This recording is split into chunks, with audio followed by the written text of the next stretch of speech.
KS3 Naga ambisi kalahkan Sriwijaya FC demi hindari degradasi.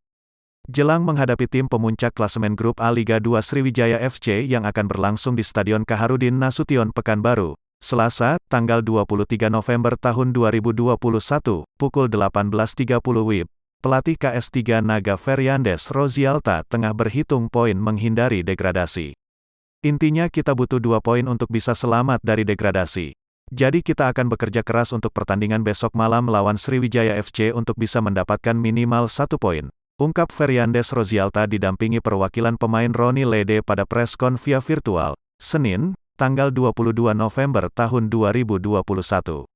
Pelatih yang akrab disapa Ozi ini mengaku konsentrasi upaya tim Laskar Lancang Kuning yang mengantongi 8 poin ini tak lain untuk menjauhkan diri dari 2 tim lainnya Semen Padang FC, 7 poin, dan Muba Babel United, 6 poin, agar tidak terperangkap zona degradasi.